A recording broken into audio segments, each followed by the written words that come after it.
de manger, de boire et de coudre de nouveaux vêtements, dépenser tout ton argent pour les fêtes de fin d'année. Voici 5 erreurs qu'il faut absolument éviter pour changer tes finances en 2026. Les amis, 2026 va être une année magnifique et comme vous le savez, tout le temps passe vite et donc il faut préparer son année d'avance et comme ça, dans l'année, tout est déjà structuré, tout est déjà préparé pour que tout aille bien. Ces erreurs que je m'apprête à te dire, c'est des années d'expérience qui m'ont permis de déceler cela et de savoir que ce sont des erreurs qu'il faut absolument éviter pour que ton année en termes de finances te soit profitable. Alors pour 2026, on va faire pareil. Je vais te dire les 5 erreurs là et si tu arrives à éviter ces 5 erreurs là, tu verras qu'en 2026, tes finances ne seront plus pareilles. Première des erreurs qu'il faut éviter. Vous savez les amis, beaucoup pensent que le salaire de décembre, c'est pour le mois de décembre. Non, non et absolument non. Les salaires que vous recevez dans le mois de décembre, c'est pour janvier. C'est pour couvrir janvier. N'oubliez pas ça. Ce n'est pas parce que décembre, il y a le Noël, il y a la fête de fin d'année, il faut coudre de nouveaux vêtements, il faut manger, il faut faire la fête, il faut boire, il faut sortir. Et donc, le salaire qui te sera versé en décembre, ce n'est pas forcément pour décembre, mais c'est pour janvier. L'erreur que beaucoup de gens font, c'est que quand ils reçoivent leur salaire de décembre, ils commencent par dépenser en même temps, pensant que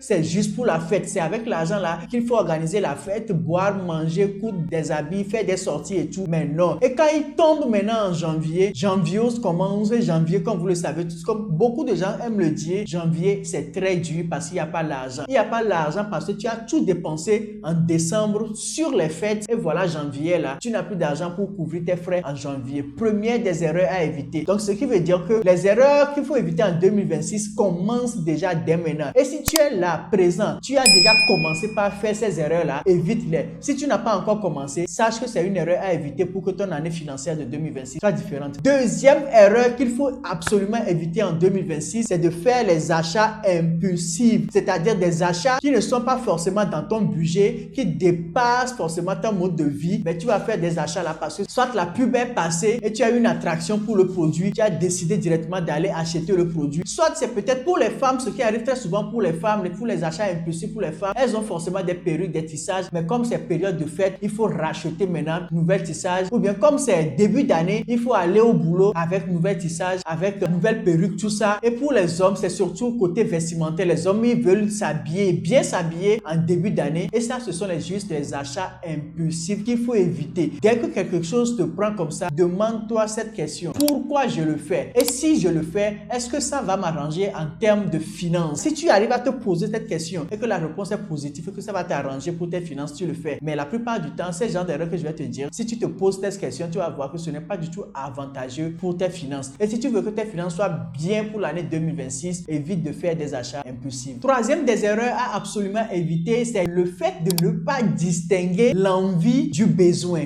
Oui, beaucoup de gens pensent que parce qu'ils ont envie de quelque chose, forcément c'est une nécessité pour eux. Non, ce n'est pas une nécessité. Une envie peut être juste partielle, une envie peut être temporaire, mais la nécessité, ça veut dire que c'est ce qui va t'avantager. Donc ne mélange pas ces deux choses-là. Ce n'est pas parce que tu as envie de faire quelque chose que ça devient une nécessité dans ta vie. Pas forcément. Si on arrive à faire le distinguo entre ces deux-là, nous allons voir qu'il y a plein de dépenses qu'on fait dans l'année et qui sont juste des envies. Et parce qu'on a les fonds pour, on se dépêche pour aller faire ces envies-là. Et quand les choses nécessiteuses, les choses qui vont nous avantager, nos besoins, nos vrais besoins même vont arriver, on a déjà dépensé l'argent pour nos envies et il n'y a plus l'argent pour nos besoins et on va galérer toute l'année. Les amis, arrêtez de faire l'erreur là et mettez le distinguo. Faites la différence entre vos envies et vos besoins. Quatrième erreur à absolument éviter, c'est le fait de ne pas avoir de plan budgétaire pour ton année 2026. Tu ne peux pas rentrer dans l'année 2026 et imaginer automatiquement que les trucs vont changer, que les habitudes vont changer, que tes finances vont changer sans que tu ne mettes un plan en place. C'est le plan là qui va déterminer ton itinéraire dans l'année 2026. Et comme on parle de finances ici, tu veux que l'année 2026 soit une année de réussite financière pour toi, il faut mettre les plans en place, mettre l'itinéraire en place, mettre un budget en place. Comment est-ce que je vais structurer mes finances en 2026? Comment est-ce que mes dépenses vont se faire en 2026? Et qu'est-ce qu'il faut mettre en place pour que 2026 financièrement soit une réussite pour moi? Mettez les plans pour atteindre vos objectifs et respectez ces plans-là. Dès que vous allez respecter ces plans, vous allez voir que l'année 2026 sera aisée pour vous parce que tout est détaillé dans votre plan. Bien sûr, il y aura des hauts et des bas, mais si tu as des objectifs et que tu as des plans, un itinéraire pour atteindre tes objectifs-là et que tu crois en tes objectifs, laisse-moi te dire que ce soit les hauts ou les bas, tu ne seras seras pas découragé et tu resteras figé sur tes plans pour atteindre tes objectifs en 2026. Et cinquième et dernière erreur à absolument éviter, à ne pas faire pour l'année 2026 pour arranger tes finances, c'est le fait de ne pas te former, surtout dans l'éducation financière. Les amis, tu ne peux pas prétendre à une réussite financière pour l'année 2026 et ne pas t'éduquer financièrement. Ce n'est pas possible. Et pour cela, je te donne un conseil. Tu sais quoi? Nous sommes les frères Martins et nous partageons du contenu chaque jour sur l'éducation financière, sur la finance en Afrique. Et si c'est une thématique qui te tient à cœur, n'hésite surtout pas à t'abonner à cette chaîne, à activer la cloche de notification pour être